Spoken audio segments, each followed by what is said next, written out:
Okay,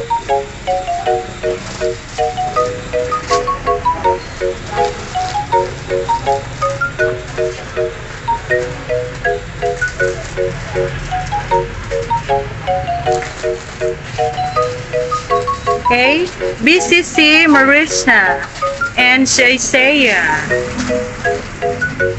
So, napadiri nagkalat ang among mga display honor. Kaya gina-check pa.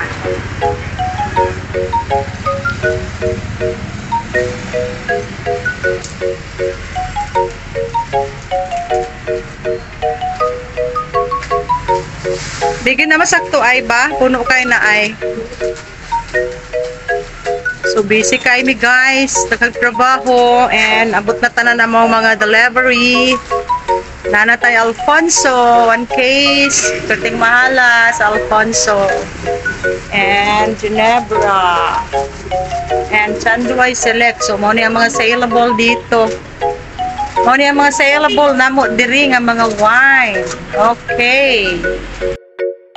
Okay guys, meron tayong delivery ng Selecta ice cream. So, ito yung mga 1.3 liters na premium. Ito yung mga napakasarap na flavors. Cookies and cream, double Dutch, berry rocky road, and medyo mahal ito. 225 ang ating puhunan dito. So, meron tayong 10. And then, ang dinamihan ko ay itong 3-in-1 and 2-in-1 plus 1. Eto guys, choco, vanilla, strawberry, and meron ding obe, choco kiso, obe, and mango. So, bali, ito ay 13 na tig 1.3 liters. And then, ang 5 ay balance, no? I-balance ni sir kasi wala na, naubusan na siya ng 3-in-1 plus 1. So, kulang ito ng 5. Tapos, ang aking 750 ml na 3-in-1 plus 1 ay 21 pieces yan siya. So, meron pa dito. Hapon na kasi si sir nag-deliver at medyo busy na kami. At meron tayong customer sa aking meat shop. So, eto guys, meron pa dito. So, bali ito ay 21 pieces na 750 na 3-in-1 plus 1. So, bali 4 na flavor. Eto, choco, mango, obi. Choco, mango, and obi. 3 lang pala. Meron ding obi, mango, and avocado. Tapos, meron tayong premium flavors na 750 ml, double Dutch, Rocky Road, cookies and cream. So, 1, 2, 3, 4, 5, 6, 2, 4, 6. And meron din tayong etong napakalakas na watermelon slice na 5 sana ito, 5 case. So, 4 lang ang binigay ni sir. And meron tayong orange blast. So, next week ay mag-order na naman ako ng cornetto cone. Yung kasi marami pa akong cornetto dyan guys. So ito guys, lahat ang ating order sa Selecta Ice Cream worth 8,000 pesos less ang 5 ganito. So 7,809 lang ang ating nabayaran. And meron pa dito. Okay, busy ka day? Ha? Kambyoanan lang. Pilay kambyo? 198 yung kwarta. 198, 1,000 ang kwarta. Okay, sige. Okay.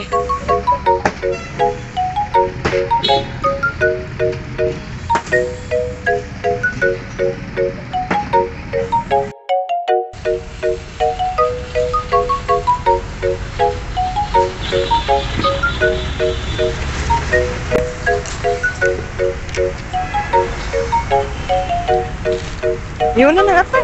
Yun.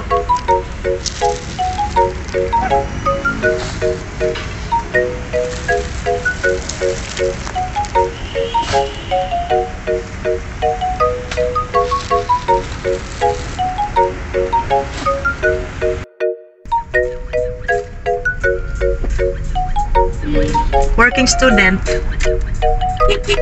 Working student ka karon ha?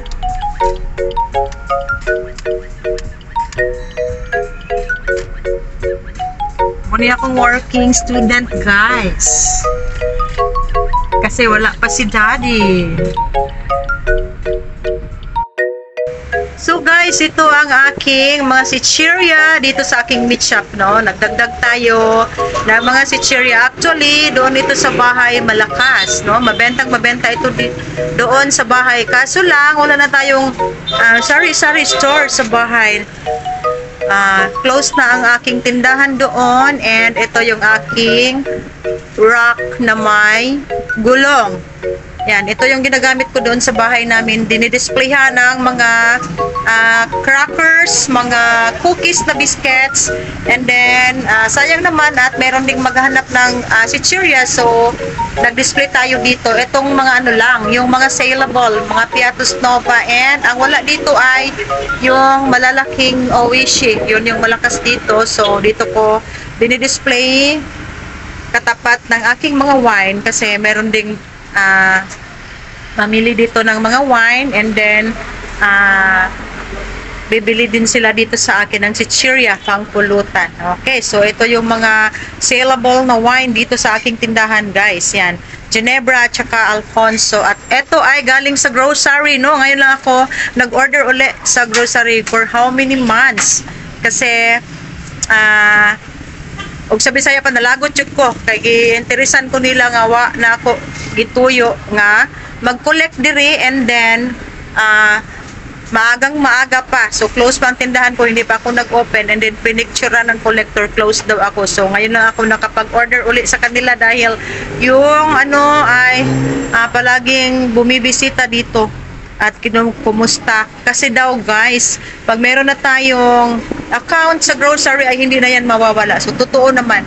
So dito sa baba wala na akong mapag-displayhan ng aking mga noodles, so dito ko nilalagay. Pero pag close namin sa gabi ay nilalagay namin ito sa ibabaw ng aming mga freezer, baka kagatin ng mga daga. And then sa ilalim meron tayong mga brown sugar and white sugar dyan, natabunan na sa ating mga noodles. So eto guys ang update sa aking tindahan. Ang tagal ko nang walang upload kasi tinatamad ako talaga. Yan guys, gandang tingnan. Pag marami tayong stocks, pera lang ang kulang. Kung marami lang sana tayong kapital ay pupunuin ko itong aking very cute na sari-sari store and meat shop. Okay.